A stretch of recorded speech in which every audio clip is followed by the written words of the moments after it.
자, 사사기 두 번째 말씀 함께 봅니다. 일그러진 영혼과 판무파탈이라는 제목으로 오늘 사사기 말씀 두 번째 말씀이자 또 마지막 말씀 함께 보겠습니다. 이 삼손은 주일학교 그 썬데이스쿨 그 커리큘럼에서 단골 손님이죠. 다윗과 골리앗과 더불어 아마 많이 파퓰러한데 세상 사람들에게도 이 삼손은 힘센 남자의 전형이죠. 또 가끔씩 여러분도 들고 다니는 그런 가방 중에 여행 회사 그 가방 회사 중에 왜 샘소나이트 이게 있죠. 그게 힘센 그 삼손 그 튼튼한 그 가방 된다 이래가지고 그 삼손을 브랜드화한 거죠. 남자 머리카락이 길거나 또 그래도 삼손 같다 이런 별명이 붙기도 합니다. 옛날에 2002년 월드컵 때 그 삼손이라는 별명을 가졌던 축구 선수가 있었죠. 예, 안정환 씨가 그 삼손이라는 별명이 있었습니다. 자, 근데 사실 성경 우리가 쭉 잘 읽어보면 이 파퓰러하게 삼손에 대해서 긍정적인 평가가 많지만 사실 우리가 이 성경 사사기에 나온 삼손의 이야기를 잘 읽어보면 그렇게 우리가 믿음의 인물로 존경한다거나 따르고 싶은 그런 비교는 전혀 아닌 것 같습니다. 아무리 읽어봐도 긍정적인 평가를 할 대목이 거의 없거나 아예 없을 수도 있습니다. 그래서 여러분들이 아마 지난주에 읽었으면 아마 그런 느낌을 받았을 텐데요. 지난주에 제가 사사기 사이클에 대한 이야기를 했었죠. 또 4R이나 4S로 외울 수 있다 이렇게 하면서 이 사사기 안에는 7번의 사사기 사이클이 나온다 이렇게 말씀드렸는데 이 삼손의 이야기가 마지막 7번째 사이클에 해당하는 내용입니다. 어떻게 보면 사실 삼손은 최악의 사사라고 봐도 됩니다. 왜냐하면 7번의 사이클이 이렇게 그냥 반복되는 게 아니라 다운워드 스파이럴로 이렇게 내려가면서 사사들도 점점 상태가 안 좋아집니다. 백성들도 안 좋아지지만, 그러니까 그 마지막에 있는 삼손이니까 어떻게 보면 최악의 사사다 이래 봐도 괜찮을 것 같아요. 아이러니컬하게도 가장 유명한 사사이지만 뭐 기드온이니 뭐니 이렇게 해도 사실 삼손이 제일 많이 떠오를 텐데 가장 유명한 사사이지만 그리고 가장 힘이 센 사사이지만 사실상 성경 안에서는 가장 무기력하고 무력하고 단 한 번도 이스라엘을 구원해 본 적이 없는 사사입니다. 왜냐하면 그 자기가 있는 그 엄청난 힘을 다 자기 자신을 위해 썼기 때문이죠. 그리고 삼손에 대한 많은 오해들 중에 하나가 또 삼손이 굉장히 헤라클레스 같이 막 이런 장대한 사람이었을 거다 이런 오해들이 있는 것 같은데 삼손은 제가 보기에 지극히 평범한 사람이었습니다. 골리앗 같은 거인이나 아니면 넷플릭스 피지컬 100에 나오는 막 걷는 것 자체가 벌써 이런 사람들 머슬맨 같은 그런 사람이었으면은 그 힘의 소스가 어딨냐고 물어볼 필요도 없겠죠. 당연히 힘센 사람이 힘센 거니까 뭐가 다를 게 뭐가 있겠어요.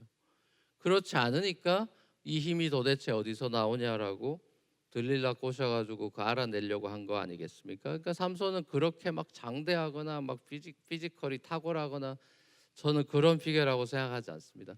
자, 아무튼 이 삼손 내러티브는 13장에서 16장에 나오는데 이 삼손의 이야기가 총 4명의 여자로 구성이 돼 있어요. 이 이야기 에피소드들이 다 여자가 나옵니다. 근데 첫 번째 여자는 삼손 엄마가 나오는 거고, 그다음 두 번째는 결혼하게 되는 블레셋 여자가 나오고 아내가 나오죠. 그 다음에는 창녀가 나오고 마지막에 그 유명한 들릴라가 나옵니다. 하나하나 간단하게만 제가 정리할게요. 먼저 삼손 엄마입니다. 삼손 엄마는 이름이 안 나와요. 대신 아빠 이름이 나오죠. 마노아라고. 근데 이 부부가 아이를 갖지 못하는 가정이었습니다. 근데 어느 날 천사가 찾아오죠. 그래서 와이프한테 찾아와서 너 아들 가지게 될 거다라는 깜짝 서프라이즈 소식을 전합니다. 자, 그 과정에서 이 와이프가 남편한테도 얘기하고 그런 과정이 나오는데 이 마노아는 남편은 이게 주님의 천사의 메시지란 걸 못 알아듣습니다. 그러니까 영적으로 둔감한 남편의 모습을 볼 수 있어요. 그러니까 기도원처럼 그러고 자꾸 사인을 구합니다. 그 손뭉치 이런 것처럼 사인을 구하죠. 그러니까 당시의 일반적인 평범한 가정을 보여주면서 이스라엘 가정의 상태가 이랬다. 영적으로 어둡고 어떻게 보면 특별히 남자들이 어둡고. 근데 나중에 그것이 우리가 사무엘상으로 가서 또 보겠지만 거기도 보면 엘리 제사장도 상태가 안 좋죠. 그 애들은 더 안 좋고. 그러니까 영적으로 어둡고 둔감한 상태라는 걸 보여주는 대목이죠. 그래서 이제 아무튼 이 애가 이제 극적으로 태어났는데 불임 가정에서 애가 태어났는데 그래서 아들의 이름을 삼손이라고 짓는 거죠. 이게 이제 우리가 저 주일학교에 뭐서 그 넌센스 퀴즈 할 때 삼손 많이 나왔던 것 같아요. 손이 뭐 세 개가 어쩌고 이런 식으로. 이제 여기서 쓰면 큰일 나죠. 근데 아무튼 이 삼손의 이름의 뜻은 태양이라는 뜻입니다. 태양. 그러니까 밝은 태양과도 같이 이스라엘을 비추면서 구원의 빛이 되라 이런 좋은 의미였을 것 같은데 삼손은 그런 빛된 삶을 살지는 못했죠. 이런 값을 못했죠. 삼손이 근데 정말 인트레스팅한 피규어인 게 자라면서는 성령이 강하게 임했다 이런 대목들이 꽤 나와요. 읽어보면 성령 체험을 했다라는 그런 패세지들이 꽤 있죠. 자, 근데 그래서 이제 태어날 때부터 얘 나시린이니까 잘 키워라라고 메시지를 들었지 않습니까? 나시린이라는 거는 이제 포도주와 독주를 멀리해야 되고 또 머리 깎으면 안 되고 시체를 만지면 안 되고 이게 민수기에 나오는 세 가지 요건이거든요. 자, 그렇게 이제 얘가 자라야 되는 겁니다. 근데 이제 우리가 쭉 읽어보면 셋 다 브레이크가 되죠. 맨 마지막에 머리카락 잘리는 것까지 해서 이 다 브레이크를 합니다. 나시린으로. 그러니까 삼손은 나시린의 정체성대로 살지 못했어요. 그럼 그거 왜 그렇게 됐느냐? 시작부터가 잘못된 게 나오는데 그 첫 단추가 잘못된 것이 블레셋 여인과의 결혼이었습니다. 바로 옆에 동네, 그러니까 이스라엘하고 붙어 있는, 지금 뭐 가자 지구에서 싸움도 일어나고 있지만 블레셋하고는 붙어 있는 지역이죠. 거기 이제 딥나 옆 동네로 자주 왔다 갔다 했던 것 같아요. 자, 그러면서 이 딥나의 여인, 블레셋 여인하고 이제 첫눈에 반해서 결혼을 하게 됩니다. 근데 이제 이게 잘못되기 시작한 건데, 왜냐하면 율법으로 금지했죠. 이 가나안 가면 너 이방 여인하고 결혼하지 마라. 모세도 얘기했고 여호수아도 얘기하고 신신당부했었죠. 왜냐하면 걔네들 우상 숭배하면서 이게 너희가 잘못된다. 올무와 가시가 될 거다. 계속 율법에서 금지를 했었습니다. 근데 이제 삼손은 이스라엘에 있는 여자는 관심이 없고 옆 동네 딥나의 여자들한테 관심이 있다가 그 처녀를 보고 첫눈에 반해서 부모한테 와서 나 이 여자랑 결혼해야 된다.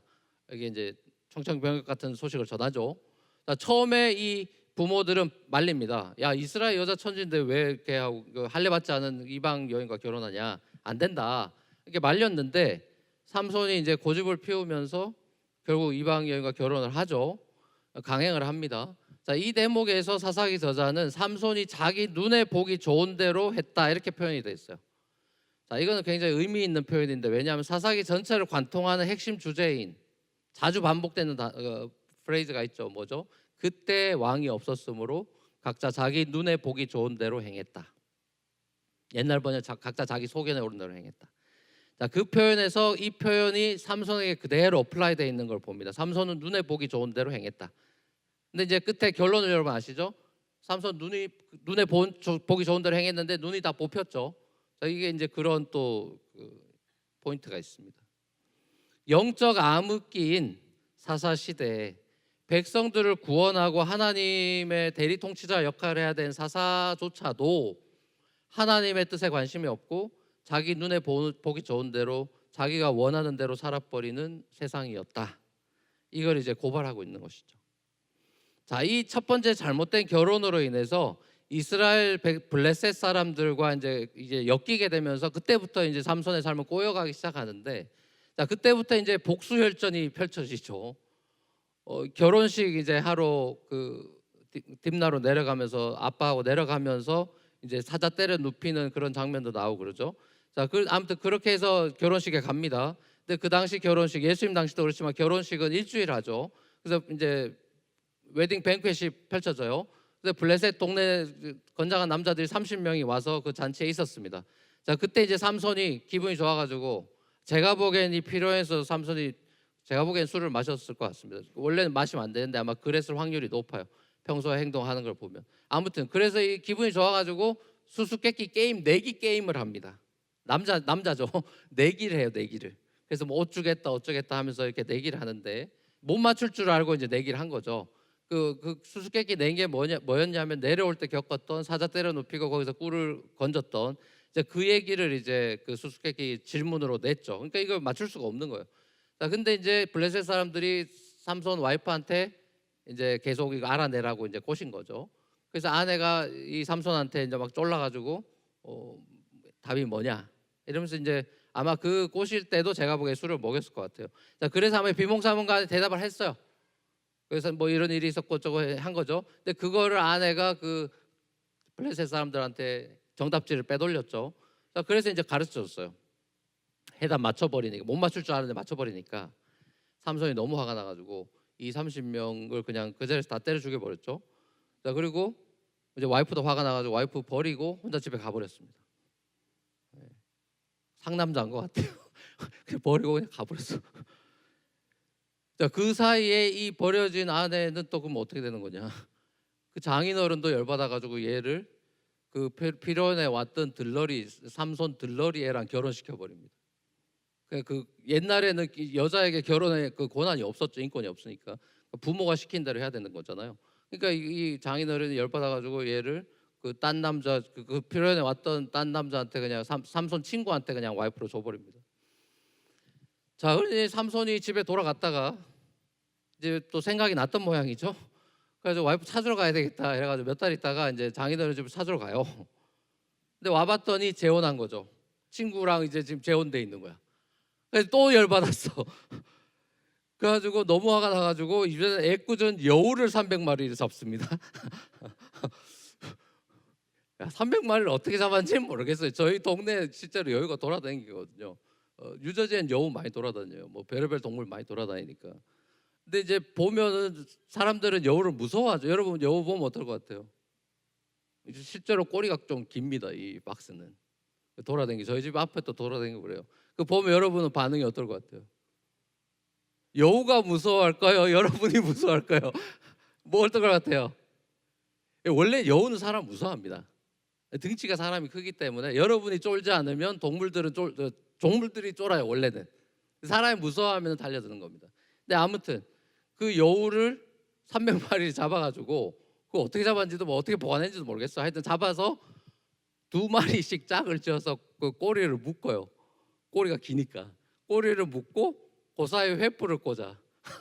이거 어떻게 하지? 내가 한번 해봐야 되겠어요. 묶어가지고 횃불을 꽂고 요놈들을 이제 풀어가지고 그 블레셋 동네 논밭에 다 풀어놓으니까 이 횃불 타고 돌아다니는 뜨겁다고 돌아다니는 얘네들이 여기 아수라장이 되면서 논밭을 다 불태운 거죠. 대형 참사가 이제 화재 사건이 벌어진 거죠. 그러니까 동네 사람들이 또 열받았어. 이거 누구 짓이냐 했더니 삼손 짓이래. 삼손 왜 이랬냐 이랬더니 그 와이프 줘버리고 장인어른 어쩌고저쩌고 열받아가 이랬다. 그러니까 이 사람들이 그 장인하고 그 와이프를 불태워 죽여버립니다. 자, 그러니까 삼손이 또 열받아가지고 복수열전에 이렇게 해서 무슨 완전히 이거 막장 드라마. 또 열받아가지고 당나귀 뼈를 잡아가지고. 근데 보세요, 사자에서 꿀을 건진 것도 시체를 만지면 안 되는 나시린의 법을 브레이크한 거고, 이 당나귀 뼈도 시체이기 때문에 이것도 만지면 안 되는 건데 만졌어요. 그래서 만져가지고 들고 이제 사람 때려 죽이는데 1000명을 죽였다 이렇게 됐죠. 이것도 다 아마 제가 보기에는 여우 300마리도 그렇고 이거 1000명 죽였다는 것도 약간 과장이 많이 들어간 걸 겁니다. 그게 고대 문학적인 기법이니까. 아무튼 그렇게 이제 했어요. 자, 그 일이 벌어지고 나서 오늘 본문 바로 앞에는 들릴라 사건 앞에 이제 이 삼손이 창녀를 찾아가는 매춘하러 가는 장면이 나옵니다. 이 너무 샤킹한 모멘트죠. 이 나시린으로 거룩한 삶의 모범으로 이스라엘에게 모범이 돼야 되는 지도자가 이 성적으로 타락한 모습을 보여주는 거죠. 제가 보기에 이거 처음 간 게 아닐 겁니다. 왜냐하면 사람들이 기다렸다가 얘 잡은 거기 때문에 온 줄 어떻게 알아요? 뭔가 소문이 있었겠죠. 제가 보기엔 몇 번 갔습니다. 아무튼 이 창녀를 찾아가는 이 장면 속에서 이 삼손이 여성 편력이 장난이 아닙니다. 여기서 그치지 않죠. 그러다 이제 들릴라를 또 좋아하게 되는데, 들릴라가 이스라엘 여자냐 블레셋 여자냐 뭐 적혀 있지 않으니까 디베이트 있지만 제가 보기엔 블레셋 여자일 확률이 높은 것 같고요. 자, 아무튼 이 삼손이 또 창녀 찾아갔다가 그 다음에는 이제 또 들릴라 만나서 그 들릴라 보기 좋아서 들릴라랑 이제 또 사귀게 되는데, 삼손이 완전 금사빠예요. 금사빠. 봤다 하면 사랑합니다. 자, 그렇게 사랑에 빠졌는데 이제 그걸 알고 블레셋 통치자들, 블레셋은 5개 도시국가로 연합된 그 국가인데, 그러니까 블레셋 통치자가 왔다는 건 5명의 방백들이 왔다는 소리인데, 얘네들이 이 들릴라한테 뒷돈 주고, 야, 돈 줄 테니까 제 힘의 소스가 뭔지 알아내라 이러면서 이제 금액을 제시하죠. 그 금액을 제시한 게 은 1100세겔이었다 이렇게 돼 있고 각각 줬다 이렇게 돼 있으니까 곱하기 5를 하면 5500세겔을 줬다는 소리가 돼요. 자, 그럼 그게 얼마어치가 되냐? 지금으로 따지면 100년치 연봉쯤 됩니다. 그러니까 굉장히 큰 돈이에요. 엄청난 돈이죠. 자, 그러니까 들릴란 그 돈 받으면 평생 먹고 사는 겁니다. 자, 그래서 이제 유혹을 하기 시작하죠. 계속 실패하다가 이제 네 번째 성공하죠. 그래서 결국 비밀을 털어놔요. 제가 보기엔 그것도 뭐 약을 먹였거나 술을 먹였을 겁니다. 자, 그래서 비밀을 털어놔요. 자, 이 들릴라라는 여인이 고대 신화나 현대 소설이나 아니면 많은 영화에 등장하는 소위 말하는 판무파탈 같은 피겨죠. 판무파탈, 이 치명적인 매력을 가진 그 남자 킬러 여자를 뜻한 프렌치이지 않습니까? 그래서 이거 제가 발음을 잘하고 싶어가지고 구글 선생님의 그 인도하시는 받으려고 여러 개 설치해서 이렇게 들었어요. 그래서 너무 나랑 발음이 다른 거예요. 팬파탈 막 이래요. 그래서 이거 뭐야? 그래서 남자 것도 들어보고 여자 것도 들어보고 아무리 들어도 다 달라. 그래서 포기했어요. 판무파탈이라고 해야 되겠다. 자, 아무튼 결국 이 판무파탈 들릴라의 유혹에 이제 넘어갔죠. 삼손이 정말 힘이 나빠졌어요. 왜 머리카락 잘렸죠. 블레셋 사람들 와서 두 눈을 다 뽑아버렸습니다. 이것도 끔찍하죠. 그 렘브란트 그림도 있어요. 이렇게 창을 찌르고 하는 데리고 가는 그 장면이 있습니다. 자, 결국 이 블레셋 통치자들이 마련한 이 다곤, 그 대세의 신은 다곤이었는데 블레셋에 그 다곤에게 제사 드리는 페스티벌이 일주일이 있을 때 삼손을 끌고 와서 두 눈 뽑힌 삼손이 재주 부리게 합니다. 그걸 갖고 놀죠. 고대 그 로마 그 글라디에이터 같은 그런 놀이를 하는 거죠. 사람 바보 만드는 거죠. 자, 그래서 이 온갖 조롱과 수치를 당하는 나락으로 떨어진 무기력한 삼손을 봅니다. 그리고 이제 그때 기둥 잡게 해달라 그래가지고 이게 더듬더듬해서 기둥 양손으로 잡고 하나님 이번 한 번만 도와달라, 이놈들 다 죽여버리고 싶다, 원한을 갚아달라 이러면서 기도하면서 이제 무너지고 끝이 나죠. 이것도 사실은 자기 원수 갚아달라는 기도지 이렇게 건강한 기도는 아니죠. 아무튼 이 삼손의 이야기를 제가 요약해서 제가 짤막하게 말씀을 드렸는데 이걸 통해서 오늘 우리 결론을 본 거죠. 두 가지 메시지를 나누고 싶어요. 두 가지 포인트를. 하나는 삼손도 그렇고 그 당시 뭐 마노아도 그렇고 이 이스라엘 사람들 사사기 시대에 삼손이나 사사쯤 되는 이 삼손이나 이스라엘 사람들이 이렇게나 엉망진창인, 정말 이럴 수 있나 하는 이런 막 나가는 삶을, 막장 드라마 같은 삶을 삶에도 불구하고 하나님이 삼손을 버리지 않아요. 하나님이 저 같으면 삼손 벌써 이 인간 쓰레기 같은 놈이라서 그냥 쳐냈을 것 같은데 하나님이 이 삼손을 기도하면 뭐 목마르다고 물 달라고 하면 에낙고레 사건 있죠. 목마르다고 물 주고, 마치 광야에서 불평 막 하면서 마사에서 무리바에서 물 줬던 이스라엘 백성들을 생각나게 하는 장면이죠. 아무튼 계속 하나님이 나시린 같지 않은 막 나가는 이 탕자 같은 삼손을 하나님이 버리지 않습니다. 그의 기도에 응답해줘요. 끝까지. 그렇죠. 그러니까 하나님은 이 죄악된 사람의 일상을 통해서도 하나님은 하나님 노릇을 하시고 하나님의 일을 그냥 하신다. 삼손의 이 죄악된 라이프스타일을 통해서도 하나님은 그 안에서도 당신의 구원의 역사를 펼쳐 나가신다. 그건 사실 우리가 창세기에서도 봤었죠.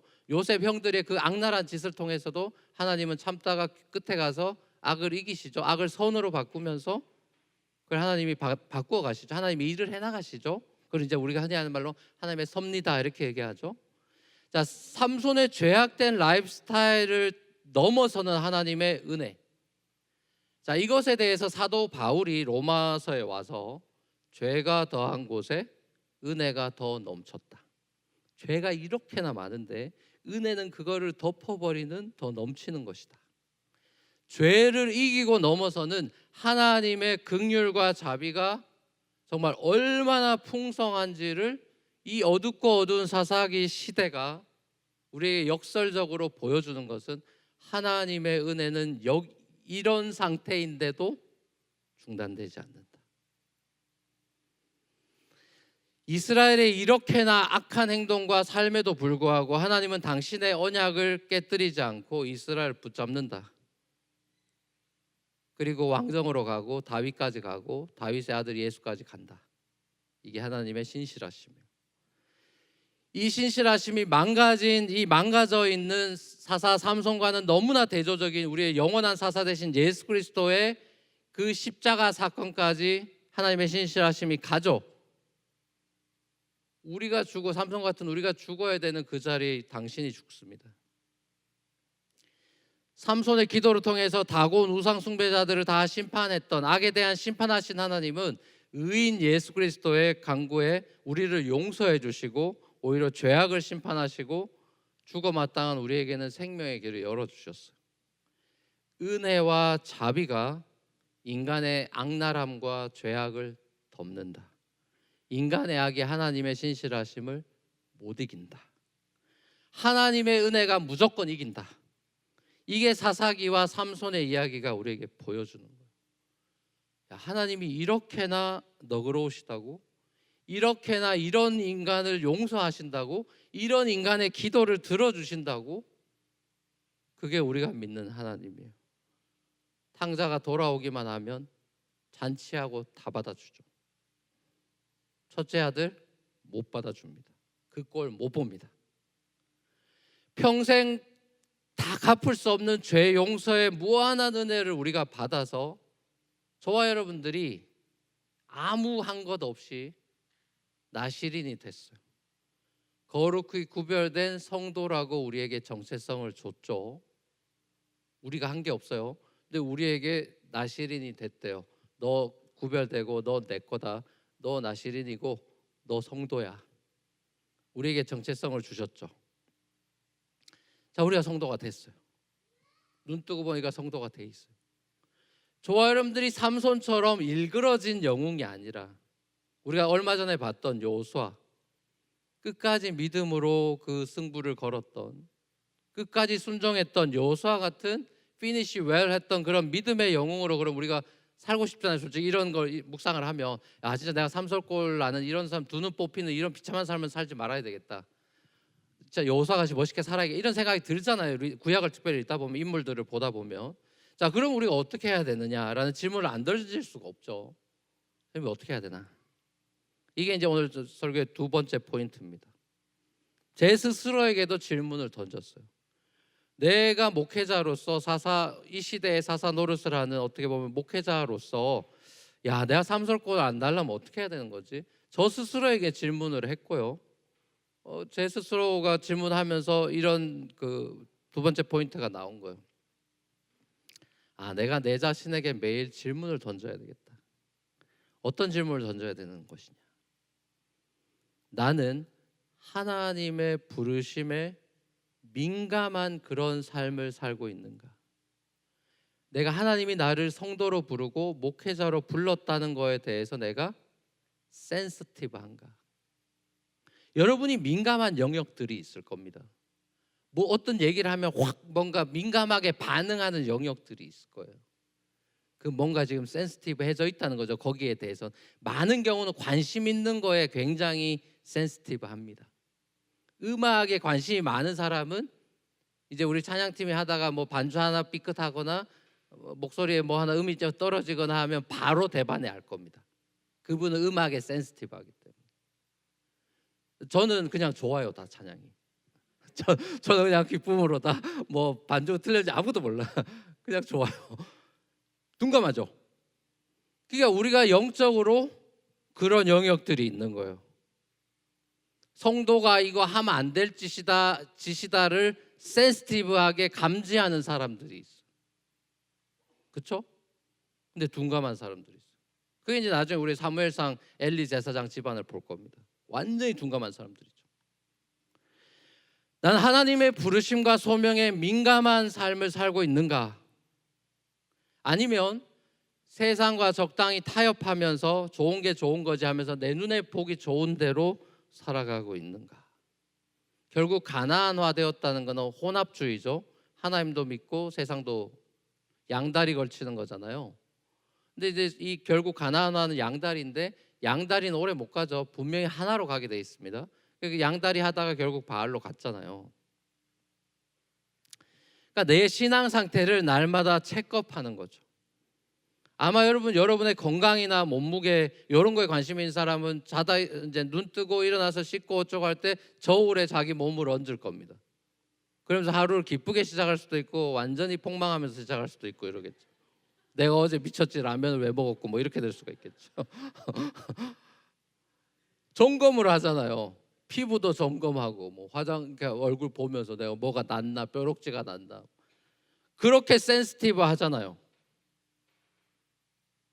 점검을 하셔야 된다니까요. 사도 바울은 나는 날마다 죽는다 이러면서 will live by faith not by sight 이런 말을 하죠. 우리는 믿음으로 살지 보이는 것으로 사는 사람들이 아니다. 하와나 이브는 보이는 것으로 살았죠. 그래서 선악과를 보암직도에서 따먹었죠. 욕망의 노예가 돼버렸죠. 복음은 우리가 더 이상 욕망의 노예로 살거나 바로의 노예로 살지 말고 너는 나의 종으로 너는 십자가에 너의 정욕과 육체의 모든 걸 못 받고 음란과 탐심과 모든 것들을 못 박은 사람이다. 갈라디아서에서 우리에게 넌 성령의 열매를 맺을 사람이다. 왜? 성령이 그 너희 안에 왔다. 성령의 능력, 나 자신은 거룩할 수 없지만 성령이 오셔서 나를 거룩하게 하시는 그 인도하심을 받아 살아가는 그게 성도잖아요. 그래서 성도잖아요. 그러니까 삼손이 아니라 자기 욕망대로 살아가는 눈에 보이는 대로 살아가는 그냥 완전히 그 감각적이고 말초적인 거에 따라가는 아니면 세상 유혹하는 데 따라가는 그런 삼손이 아니라 하나님 나라와 하나님의 거룩을 추구하며 살아가는 그런 사람들 그게 성도죠. 완전히 다른 디렉션이죠.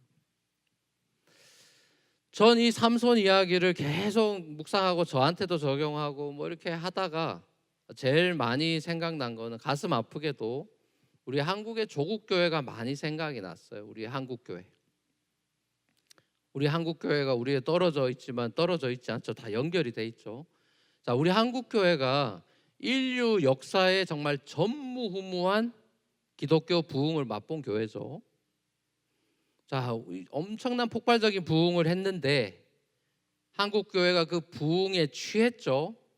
그래서 너도 나도 할 것 없이 그냥 양적 성장이나 이 팽창하는 거에 그냥 완전히 다 올인을 했죠. 옛날에 막 전도 집회하면 막 소나타도 주고 막 이랬어요. 우리도 그렇게 한번 해볼 거예요.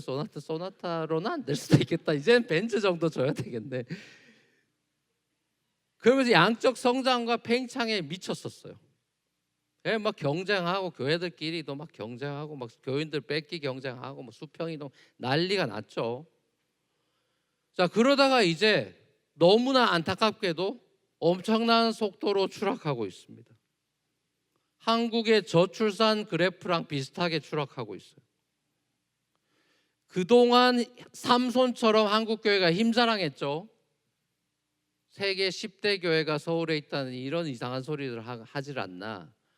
세계 선교 뭐 파송 제2위 강국이라느니 정말 입에 담기도 한국 사람들 등수 좋아하니까 무슨 2등 했다느니 온갖 힘자랑을 다 했죠. 뚜껑 열었더니 이게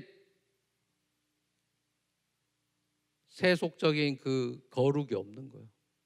그 안에 세상이 뚜껑 열었더니 세상이 들어와 있는 거예요. 거룩의 능력을 잃었어요. 돈 문제 터져요. 성적 문제 터져요. 세습 문제 터져. 온갖 세상에 추잡한 일들이 교회에서 다 터져. 세상 사람들 앞에 두 눈 다 뽑히고 힘자랑 잔뜩 해놨는데 두 눈 다 뽑히고 세상 사람들의 온갖 조롱의 대상이 된 삼손꼴이 돼버렸어요. 경건의 모양만 있지 경건의 능력을 잃어버린 한국교회 현주소를 누가 부인할 수 있겠습니까, 여러분? 아니에요, 목사님. 좋은 교회 많고 많죠. 그래서 전반적인 분위기는 그렇지 않아요. 여러분 잘 아시잖아요. 비전으로 포장된 목회자들의 욕망, 그리고 그 욕망이라는 이름의 전차에 탑승해서 같이 가고 있는 무분별하고 광적인 열심을 보이는 성도들의 그 행태가 수많은 이단과 사이비를 양산해냈죠. 이제 탈선된 이 욕망이란 이름의 전차가 멈출 줄 모르고 달리고 있죠. 이게 삼손의 모습이에요. 삼손을 낙인 찍는 한마디 제가 표현한다면 삼손은 self gratification이다. self gratification. 자기 집착, 자기 만족, self interest. 여기에 완전히 함몰돼 있어요. 자기를 만족시키는 거에 다 따라다니는 거예요. 그래서 눈에 보기 좋은 대로 가는 거죠. 자, 근데 이런 모습은 예수님 당시에도 있죠. 예수님 당시에 욕 제일 많이 먹은 사람이 창녀들이 아니죠. 욕 제일 많이 먹은 사람들은 서기관과 바리새인 종교 지도자들이었어요. 회칠한 무덤이다. 너희들 독사의 새끼들이다. 그러면서 뭐라고 합니까? 얘네들은 자기 영광에 취한 애들이다. 셀프 글로리에 들어있는 애들이다.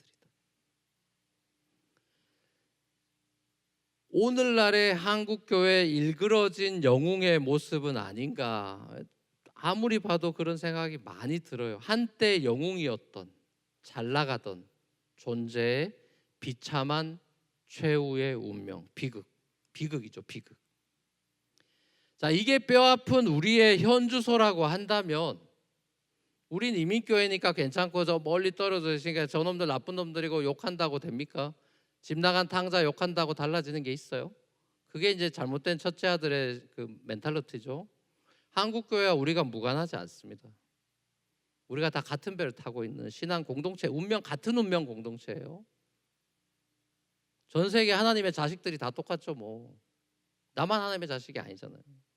그러니까 난 괜찮아, 난 잘 살고 있어. 그게 첫째 아들 신드롬이죠. 자, 그렇게 하면 그건 자기 의에 빠지는 것이고 너무나 나이브하고 초딩 같은 생각이고 어리석고 무책임한 발언이죠. 우리가 함께 가슴 아파하고 이 문제를 두고 머리를 싸매야 돼요. 전 우리 시대가 이 삼손이 살던 사사 시대와 굉장히 닮아있다 싶습니다. 사사기를 읽을 때마다 이런 생각을 지울 수가 없어요. 각자 자기 눈에 보기 좋은 대로 살아가는 모두가 왕이 되어 있는 이 포스트 마더니즘 시대. 지금 시대랑 사사기랑 굉장히 닮아있죠. 왕이 없다. 하나님의 다스리심을 거부하고 자기가 왕이 되어 있는, 절대적인 것을, 권위를 거부하는. 삼손은 부모 말도 안 듣잖아요. 어떤 어토리티도 인정하지 않죠. 부모의 권위도 인정하지 않는 시대잖아요 지금. There's no absolute truth. 절대적인 건 없어. 다 상대적인 거지. Everything을 상대화시키고 예수님도 one of them으로 집어넣는, 자, 이런 시대죠. 자, 그래서 이 삼손의 이 섹스피어의 비극의 주인공 같은 이야기 속에서, 그 이야기 속에서 살아가고 있는 저와 여러분들, 자, 이렇게 어두워져 가는 시대 속에 있는 저와 여러분들에게 과연 그럼 희망은 있는가? 교회가 막 온갖 더러운 일들이 펼쳐지는 이런, 이민교회도 마찬가지죠. 뭐 갈라지고 깨지고 싸우고 뭐 이런 천지로 많죠. 자, 그러면 이런 세상에서 정말 희망이 있냐? 이런 질문이 생기잖아요. 너무 절망적인 그림이 많으니까.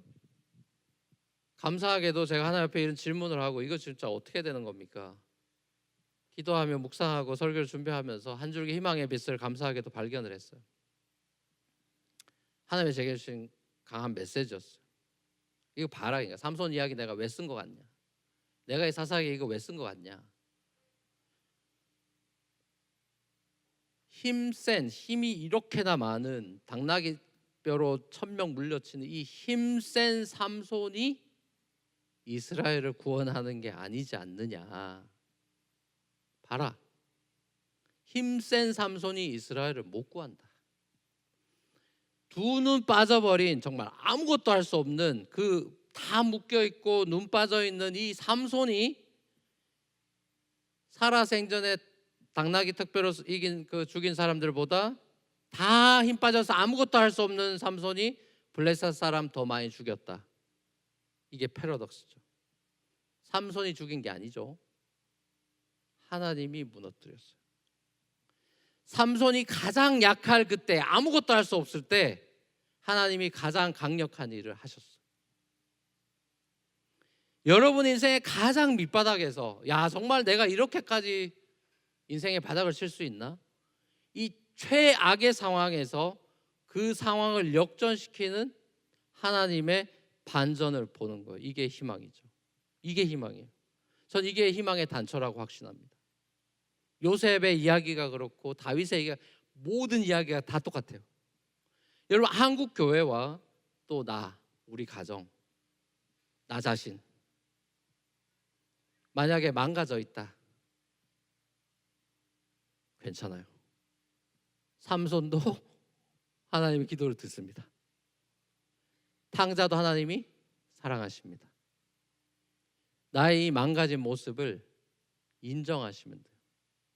아니라고 핑계 대지 말고, 뭐 이래서 저랬고, 뭐가 자본주의라서 이렇고, 맨하탄이라서 이렇고, 뉴욕이라서 이렇고, 뭐 부모가 내가 뭐 이렇게 해줘서 그렇고, 뭐 돈이 없어 그렇고, 뭐 핑계 댈 생각하지 말고 솔직하게 I'm broke, 하나님 저 이렇게 I'm corrupt, 저 망가졌습니다, 인정하고 하나님께 되돌이켜서 집으로 가는 거예요. 다윗이 이야기하죠. 하나님이 찾으시는 제사는 상하고 애통하는 심령이다. Broken and contrite heart. 하나님의 얼굴을 그런 사람이 구하더라. 실제 다윗이 그랬어요. 다윗이 바세바 사건 이후로, 우리를 엄청나게 실망시키는 그 사건 이후로 인생에 완전 밑바닥을 쳤죠. 자, 그때 이제 하나님의 긍휼을 구합니다. 그래서 그 시를 보면 눈물로 침상을 적셨다. 원어를 보면 눈물 하도 흘려서 침대가 돌아다녔다, 집에. 납작 엎드립니다. 하나님이 그때 일하시죠. 용서해 주십니다. 예수님이 오셔서 했던 제일 첫 메시지가 뭐죠? 마태복음에 심령이 가난한 자가 복이 있다. 그 가난은 bankruptcy예요. spiritual bankruptcy. 우리 특세 때 했었죠. 마음에 완전히 파산이 된 사람은 복이 있다. 애통하는 자가 복이 있다. 하나님의 반전은 예수 그리스도의 무기력한 십자가에서 하나님의 반전이 있었죠. 가장 강력한, 다 때려 눕힐 수 있는 예수를 통해 구원하시지 않았죠. 아무것도 할 수 없이 매달려 있는 예수를 통해서 하나님의 반전의 역사가 일어났죠. 이게 하나님이 하시는 일이에요. 바울도 마찬가지입니다. 청년 사울, 스펙 제일 좋고 세상 다 바꿀 수 있을 것 같은 자신만만하던 20, 30대의 청년이었던 사울, 살기 등등해서 그리스도인들 하나님의 영광을 위해 다 죽이게, 이 이단이 그리스도인들 다 죽이겠다고 돌아다니다가 다메섹에서 부활한 예수 만났죠. 자, 그러고 나서 눈에 비늘이 벗겨지고 세계관이 바뀌고 모든 게 바뀌고 나서 고린도후서에서 뭐라고 고백합니까? 내가 약할 그때에 곧 강함이니라. 나의 강함을 다 배설물로 여겼다. 질그릇 같은 내 안에 보배가 담겼다. 능력의 심이 큰 것이 그에게 있습니다.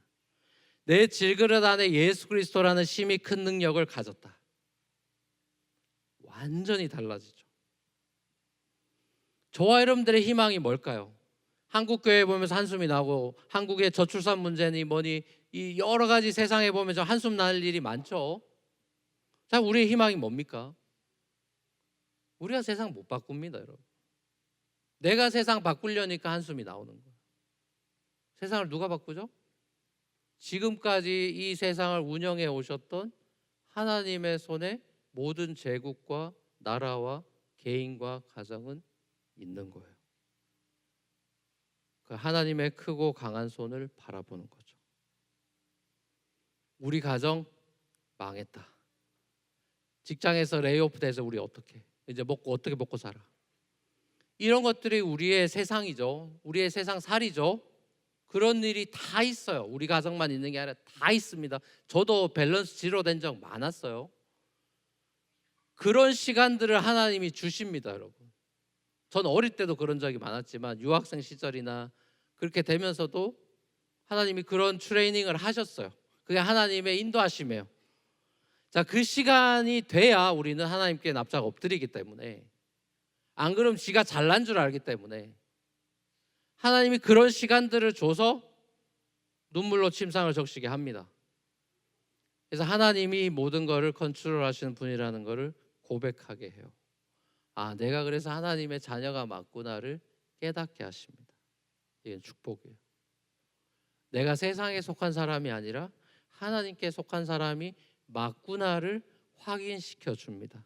우리의 정체성을 확인시켜 주는 거예요. 이게 은혜죠.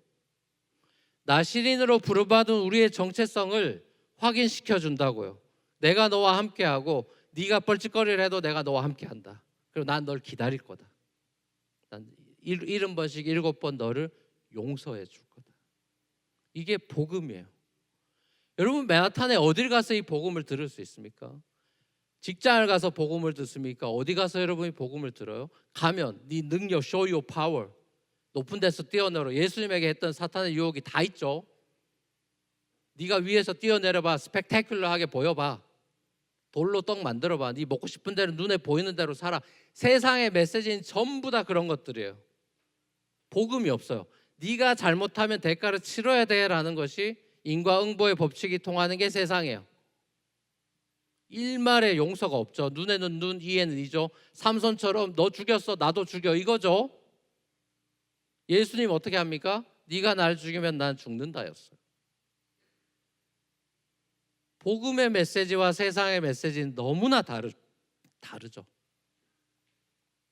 여러분이 교회 와야 되는 이유는 복음을 듣기 위해서예요. 세상 그 어디에도 내가 I'll take care of you, 너 괜찮아. 아니, 이게 정신승리가 아니라 하나님이 주시는 메시지를 들어야 우리는 살 수 있습니다. 하나님이 우리를 살려주지 않으면요, 살 수가 없어요. 세상 뭘로 살 겁니까, 여러분? 이렇게 절망적인 상황에서 어떻게 행복을 붙잡고 뭘 바라보고 무슨 희망을 가지고 살겠어요? 예, 주님이 하십니다. 주님이 하세요. 그걸 믿고 저는 버티는 겁니다. 그 나라가 옵니다. 그분이 이루실 새하늘과 새 땅이 이미 와 있고 와요. 그래서 우리는 그 소망을 가지고 있는 거예요. 그러면 이미 다른 삶을 살고 싶어져요. 이 세상의 유혹에 따라 이리저리 흔들리는, 그래서 소위 말하는 샘소나이트 코드로 살아가는 사람들이 아니라 예수님이 이 땅에 와서 정말 거룩한 나시린 어떻게 살아야 되는지를 보여줬던 지저스 코드로 살아가는 겁니다. 이 세상의 코드, 샘소나이트 코드로 살아가는 유혹과 욕망과 거기에 지배돼서 살아가는 사람들이 아니라 거룩을 추구하며 예수 그리스도와 하나님과 교제하면서 지저스 코드로 살아가는 사람들이 되죠. 정말 저는 기도가 나옵니다. 여러분들이, 그리고 여러분의 자녀들이, 다음 세대들이 일그러진 영웅, 그래서 영웅 같아 보이는데 괴물이 되어 있는, 인사이드에는 괴물이 살고 있는 그런 일그러진 영웅이 아니라 우리 진정한 영웅 대신 예수 그리스도를 닮은 믿음의 진정한 영웅으로 정말 주님 앞에 설 날에 착하고 충성된 종으로 칭찬받는 저와 여러분의 삶이 되기를 우리 주님의 이름으로 간절히 축원합니다.